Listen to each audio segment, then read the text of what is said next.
এনো তোমার ব্লেজার। দাও, ব্লেজার পরানো লাগবে না। দুপুরে লাঞ্চ করবা, কি রান্না করবো? দুপুরে আমি বাসায় আসবো না, বাইরে খাবো।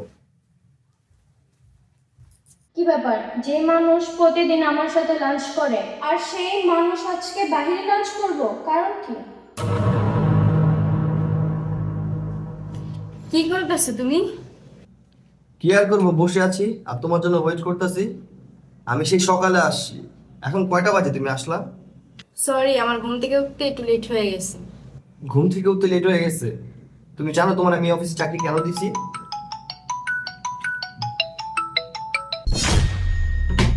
কারণ সবসময় তুমি আমার চোখের সামনে থাকবা। তোমাকে না দেখলে আমার মন আনচাল আনচাল করে। কি ব্যাপার, তোমার এত বারবার কে ফোন দিতেছে? আর কে ফোন দিবে? আমার ওয়াইফ। ফোনটা ধরো, তুমি তো আজ এরা বসে আছো, এমার্জেন্সি ফোনও তো হইতে পারে।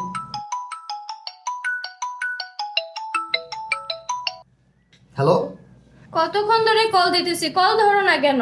আচ্ছা শোনো, আসার সময় 4টা মুরগি নিয়ে এসো, আলু পেঁয়াজ শেষ, আর গরুর মাংস নিয়ে এসো। এই সারাদিন আমি ঘরে তোমার কথা জ্বালা থাকতে পারি না, এখন আমি অফিসে আসছি। সেই জায়গায় তোমার কথা শুনতেইব? আমার কি অফিসে বেতন দেয় তোমার কথা শোনার জন্য? তোমার মাথায় কি কোনো কমন সেন্স নাই?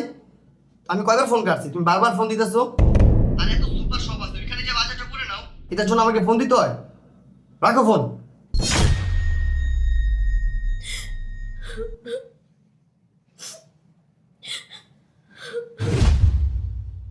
তুমি বসো, আমি আসতেছি।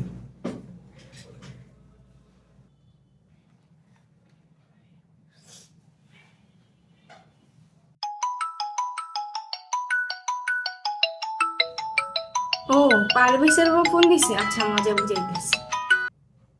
হ্যালো, কে? আমি পারভেজের গার্লফ্রেন্ড বলতেছি, আপনি কি? ও অন্য মেয়ের পাল্লায় পড়া আমার সাথে খারাপ ব্যবহার করে?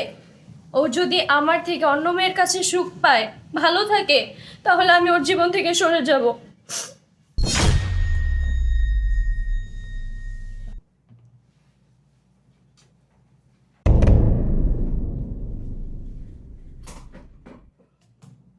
আচ্ছা চলো আমরা লাঞ্চ করি।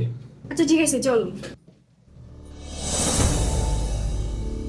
ঈশা দাঁড়াও, কোথায় যাচ্ছ তুমি? আমি আমার বাবার বাসায় চলে যাচ্ছি। বাবার বাসায় চলে যাচ্ছ মানে কি বলছো তুমি সব? যা বলতেছি আমি ঠিক বলতেছি। তোমার সাথে সংসার করে আমি কি করব? তুমি তো আমার সাথে ঠিকভাবে কথাও বলো না, সব সময় শুধু ঝাড়ি দাও। তুমি বাইরে সবার সাথে হাসি মুখে কথা বলতে পারো, কিন্তু তুমি আমার সাথে কখনো হাসি মুখে কথা বলো না কেন? আমি তোমার কি ক্ষতি করছি যে তুমি আমার সাথে হাসি মুখে কথা বলতে পারো না? আচ্ছা, তোমার অফিসে কাজ কি সুন্দরী মেয়েদেরকে নিয়ে বসে থাকা? আজকে তুমি যখন কলটা কেটে দিছো, তখন আমি তোমাকে আবারও কল দিছি। একটা মেয়ে তোমার ফোন রিসিভ করে বলতেছে সে নাকি তোমার গার্লফ্রেন্ড। আবার আমাকে জিজ্ঞেস করেন আমি কে? তোমার যেহেতু গার্লফ্রেন্ডই প্রয়োজন, তাহলে বাসায় বউ রেখে লাভ কি? আমি তোমার পথের কাঁটা হতে চাই না, এই জন্য আমি আমার বাবার বাসায় চলে যাচ্ছি। প্লিজ দিশা, আমার ভুল হয়ে গেছে, তুমি আমাকে মাফ করে দাও। আমার ভুলটা আমি বুঝতে পারছি, এমন ভুল আমি কখনো করব না। আমাকে একটাবার সুযোগ দাও প্লিজ দিশা। সত্যি বলতেছো তো? এসব আর কখনো করবে না? হ্যাঁ সত্যি বলতেছি, এমন ভুল আমি আর কখনো করব না। তাহলে তুমি কালকে ওই মেয়েকে না করে দিবা। আচ্ছা ঠিক আছে, কালকে আমি মেয়েকে না করে দিব। চল এখন তুমি রুমে চল।